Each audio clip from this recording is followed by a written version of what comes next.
नमस्ते बच्चों, आज की वीडियो में करेंगे एक्सरसाइज 8.3 का क्वेश्चन नंबर 2।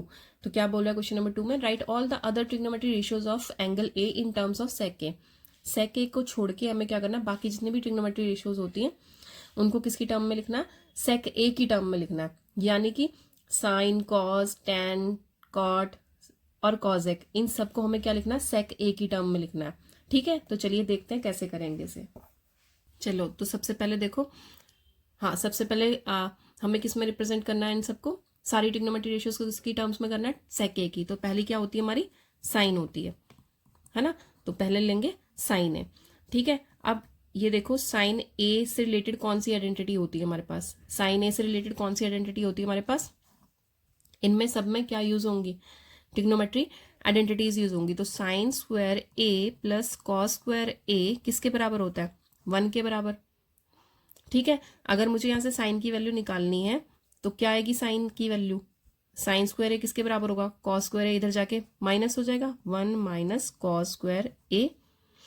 ठीक है, तो साइन ए इक्वल्स टू कितना आ जाएगा, स्क्वायर इधर जाके क्या बन जाएगा, रूट बन जाएगा, स्क्वायर इधर जाके क्या बन जाएगा, रूट बन जाएगा। तो 1 माइनस कॉस स्क्वायर ए। ठीक है, तो साइन ए को हम क्या लिख सकते हैं, 1 माइनस कॉस स्क्वायर ए। साइन ए को क्या लिख सकते हैं, 1 माइनस कॉस स्क्वायर ए। अब ये देखो हमें क्या लिखना है, सेक की फॉर्म में लिखना है। तो कॉस को सेक की फॉर्म में लिखा जा सकता है आराम से। कॉस ए किसके बराबर होता है, 1 अपॉन सेक ए के। ठीक है, क्लियर है। तो यहां पे क्या यूज कर लेंगे हम, 1 माइनस सेक ए। यही तो हमें चाहिए था, सेक ए की टर्म में निकालनी थी ना। तो क्योंकि कॉस स्क्वायर ए था तो यहाँ पे 1 अपॉन सेक स्क्वायर भी क्या आ जाएगा, 1 अपॉन सेक का भी क्या आ जाएगा, स्क्वायर आ जाएगा। तो अब नेक्स्ट देखो, 1 को 2 टाइम्स किया तो 1, नीचे क्या आ जाएगा, सेक स्क्वायर ए। ठीक है, अब इसका क्या करेंगे, इधर डिनोमिनेटर में 1 लगाएंगे, एलसीएम लेते हैं, कितना आया, सेक स्क्वायर ए। ठीक है, सेक स्क्वायर ए आया तो ये इधर मल्टीप्लाई, इधर मल्टीप्लाई, कितना आ जाएगा यहाँ पे, सेक स्क्वायर ए, और 1 इधर हुआ तो -1। ठीक है, अब देखो ये अंडर रूट को ब्रेक कर देंगे, ऊपर वाली टर्म का भी अंडर रूट और नीचे वाली का भी। ऊपर वाली टर्म का अंडर रूट यानी कि सेक स्क्वायर ए -1, नीचे कितना आ जाएगा, अंडर रूट में सेक स्क्वायर ए, स्क्वायर से रूट कैंसिल आउट हो गया। आंसर कितना आ जाएगा हमारा, साइन ए किसके बराबर आ जाएगा, साइन ए आ गया हमारा सेक स्क्वायर ए -1 होल अपॉन क्या आ जाएगा, सेक ए। ठीक है, अब दूसरी निकालते हैं। दूसरी ट्रिग्नोमेट्री रेशियो क्या होगी हमारी, कॉज ए। सेक की टर्म में निकालने के लिए गई थी ना, तो आ गया ना सेक की फॉर्म में।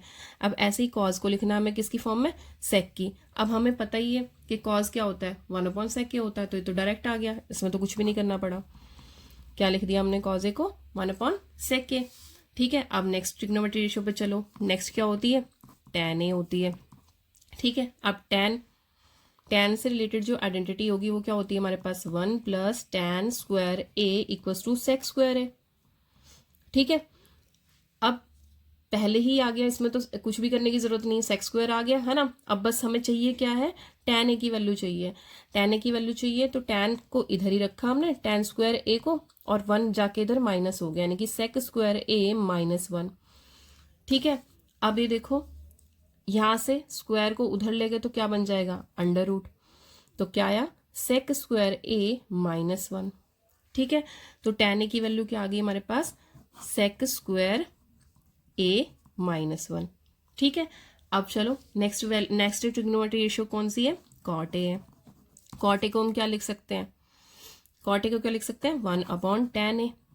अगर इसको हम 1 अपॉन टैन ए लिख सकते हैं तो अभी अभी हमने टैन की वैल्यू निकाली है, वो पुट आउट कर दो यहाँ पे, तो क्या आ जाएगी, 1 अपॉन सेक स्क्वायर ए -1।